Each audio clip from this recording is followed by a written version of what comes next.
A short time ago, a county judge limiting the Los Angeles outdoor dining ban to 3 weeks, saying that health officials acted arbitrarily and without a proper risk-benefit analysis. Across the nation, ramped up lockdowns like what's going on in Los Angeles are back in force, reversing reopening measures and upping penalties for those Americans who fail to comply with their state's orders.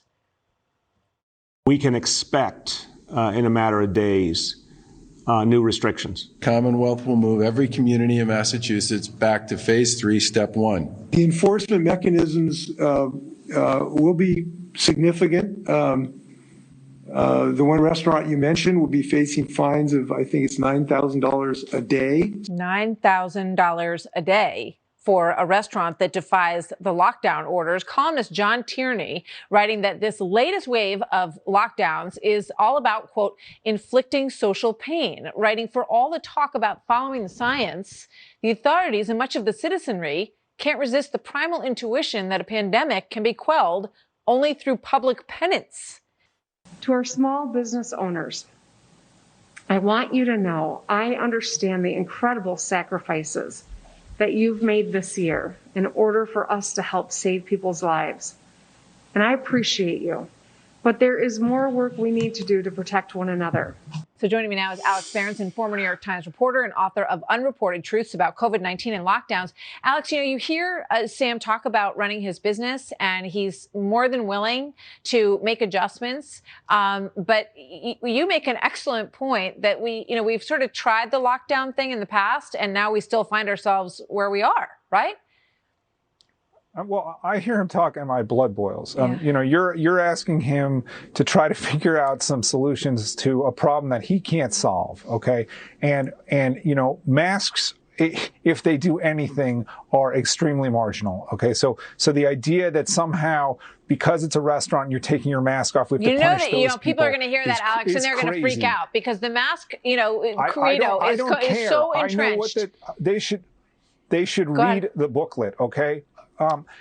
So when you began this segment, you talked about this idea of penance, and I was really struck by that. Mm-hmm. That we are punishing people, and there's no, as you said, everybody wants to be out. It's Christmas, it's the holiday season. People go out with their friends, they go out with their families, and half the country is too terrified to leave its homes, and they want to punish the other half that actually understand the science here and are not going to be terrified of an illness that primarily hurts the extremely elderly and extremely sick. Okay, that does not mean we shouldn't try to protect those people, but to say that the rest of us have to stay inside and be afraid and try to terrify us is wrong. Yeah. And I am getting upset about it because, a few days ago, I got an email from a woman. She said, I had a clothing boutique. I tried to make it work with the lockdowns. I had to close it in September.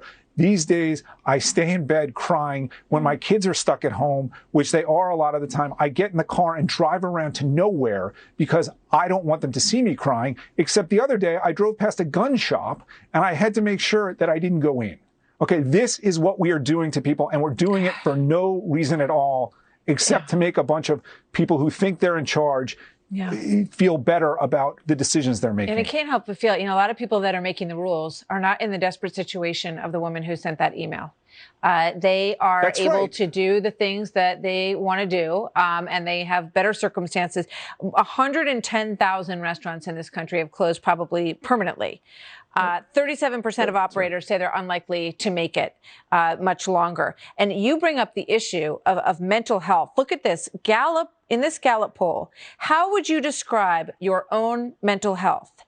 Excellent, 34%. That number is 8 points lower than the lowest measurement that Gallup has ever found. And you can see how the numbers go down. Why isn't that a bigger consideration? All of what you're describing, a bigger consideration, Alex. Why isn't it a bigger consideration? Why don't we care about the fact that overdoses are up all over this country? Why don't we care about the fact that in a lot of the country right now, if your kid needs a psychiatric admission, they're going to be waiting days or weeks because the psychiatric hospitals for kids, which we don't have that many of, are completely full right now.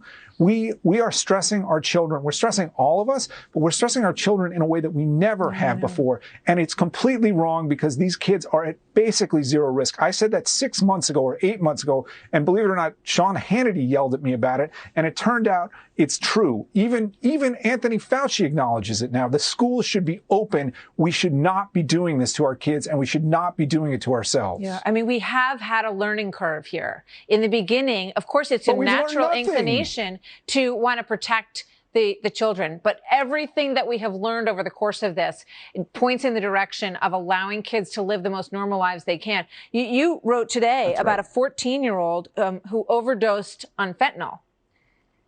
That's right. And died. Yeah, but, you know, and look, that's not a case that I know of personally. That's a case that I referred to, just to be clear to people, because I'm always clear about what I've heard firsthand. But you know, the story in the I think it was a television story, said that, you know, his mother said he had some problems, but he was in therapy, he was in school, he was doing well. The lockdowns took all of that away, and he died of an overdose. He was 14 years old. Oh my God. How much more of that are we going to take? Alex Berenson, thank you. Good to have you here tonight. Thanks, Martha. You bet.